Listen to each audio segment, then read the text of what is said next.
Today's a day I have been dreading for a very long time. Nick Saban is retiring as the Alabama head coach, but the natural question is, who's going to be the next head coach? Really quick, here are my top 5 candidates to be the next Alabama head coach with a surprise at the end. At number 1, this will never happen, but if I don't at least mention it, people are going to put it in the comments. Kirby Smart at Georgia. He's won 2 national championships, has a lot of success in the SEC, but he played at Georgia and he loves Georgia. He's just not going to leave this one. Alright, at number 2, we get into some realistic candidates for the Alabama job. We have Dan Lanning at Oregon. Dan Lanning to me makes the most sense for the Alabama job. He has gone 22-5 at Oregon so far. They were a top 10 team and most recently just won the Fiesta Bowl, and he also has SEC ties as he was the defense coordinator for Georgia when Georgia won its first championship with Kirby Smart, and Dan Lanning has built Oregon to be a replica of Georgia. I love Dan Lanning to Alabama. At number 3, this falls a little bit unrealistic to me, Steve Sarkisian from Texas. But with Texas going to the SEC and Steve Sarkisian arguably having a better setup at Texas than he would at Alabama,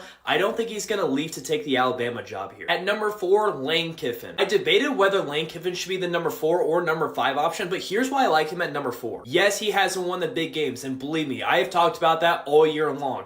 But in this day and age of college football changing so much, Lane Kiffin seems to be one of the few coaches that seems to be at the forefront of changing. He's done a phenomenal job with recruiting, NIL, and transfer portal, and I just think he's going to be built for the new age of college football. And that's exactly why I knocked Dabo Swinney all the way down to number 5. Dabo Swinney would probably be the most realistic candidate that Alabama could hire. I think all the other guys would have some hesitation taking the Alabama job, whereas things have fallen off a little bit for Dabo Swinney at Clemson. I think if he's going to make a move similar to what Brian Kelly did, I think the time is now. And if you don't know, Dabo Swinney went to Alabama to go play football back in the late 80s. But here's my sleeper pick. For the first time in Alabama program history, they have co-head coaches as they hire Alice to be the next head coach. Think about all the wonders that Chandler and I could do being the next Alabama head coaches. We'd be able to relate to the players, kill the transfer portal, and kill the recruiting trail. All those hours playing NCAA 14 on Dynasty Mode is going to pay off for this job. Anyways, let me know who you guys want Alabama to hire for its next head coach.